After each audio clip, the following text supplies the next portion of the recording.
What's going on, guys? John here, and today we're going to be looking at some One Piece cards, the Awakening of the New Era OP5. So, this is kind of like completely insane. So, we got near month cards of this Monkey D. Luffy alt art selling for 4 grand each. A couple sales already, 2 sales, latest at 4,500. And what I wanted to talk about was why this is happening.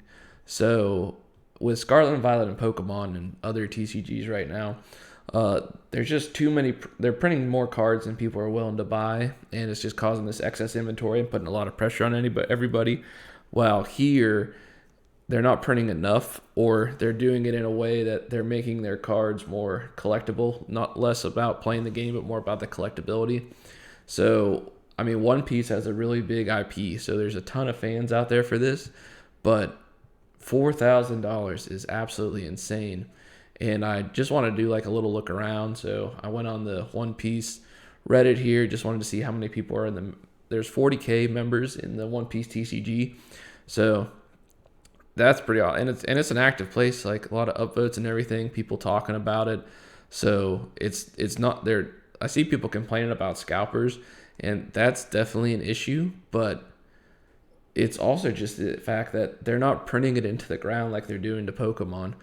But I'd be a little bit cautious here of, hey, if they do print run this, a lot's going to happen. Because if you look, there's only 6 of these cards for sale. And I mean, there's been decent sales, like one every other day. And also, it's a crazy expensive card. So you're not going to expect to see like every day selling. But it's not like there's just one card holding that price up there. Like basically, the set comes out, it keeps like literally first couple were selling for 15, 1600, and now 4 grand. Like last 3 sales have been 3,400, 4,000, 4,000. Like I went ahead and just took a look here on eBay. Like here's a Beckett pristine, 12 grand, 6 grand for one, no bids yet. But here's one catching some bids. Just wanted to pull it up for you guys. It is in English, and I mean it's getting bid on 22 bids at $3,600.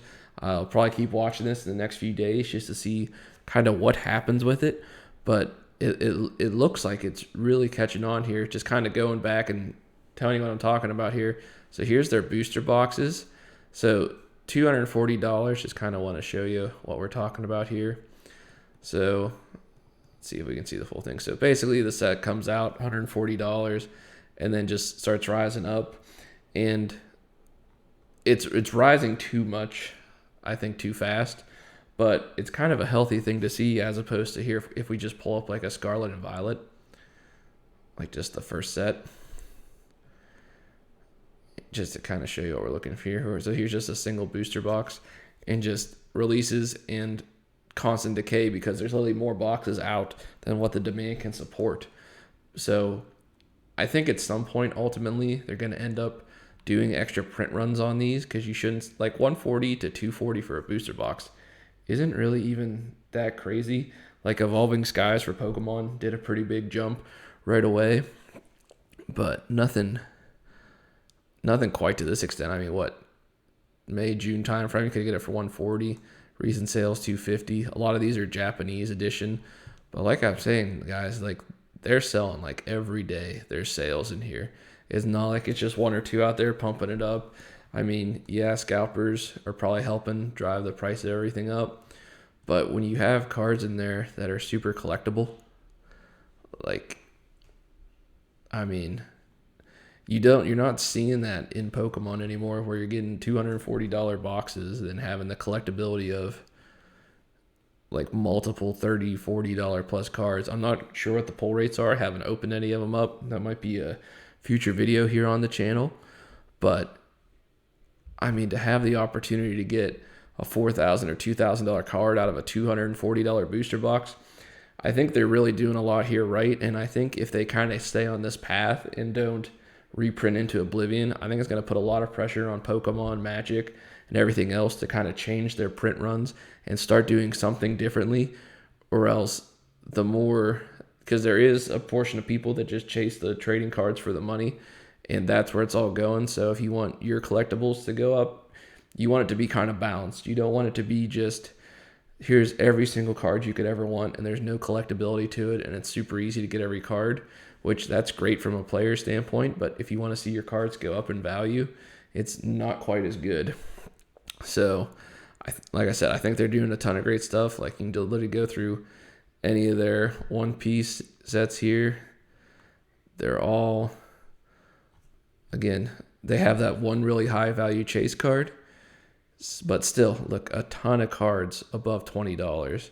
And again, booster box, $140 booster box. Like you're getting what you pay for. Like you're paying for a booster box and you're getting a good value of cards out of it. And like I said, just to not harp on Scarlet and Violet of Pokemon, but you go and you buy an, it's down now, but 89, 83, shipping included, dollar booster box, and then let's see a card you get out of it. Basically, your best, you have one card over $20. So you're kind of just left out to dry, in my opinion. I feel like Pokemon's not holding up their end of the bargain where, yeah, they're giving you cards to play with, but there's not that value out of it. Like, in my opinion, this should be like $50 or $60 if that's all. There's only one card over $20. The rest you're just going to get are a bunch of bulk. Like, you could buy almost every card you wanted out of the set for a cheaper price in the booster box, and I don't think that's how it should be. Like, right away, all the way down under $5 pretty quick. So, I think the only thing we have to worry about with One Piece is just the other thing is if they do increase this print run, if they overdo it, I think you have a likelihood that you could just get absolutely crushed in price. But I think if they do reprints, I think I would start buying these. If you get the opportunity where, hey, they reprint OP5 or OP4 or something, and it drops the price 30 or 40%, I think I'm going to go ahead and jump on it and just see what I can do.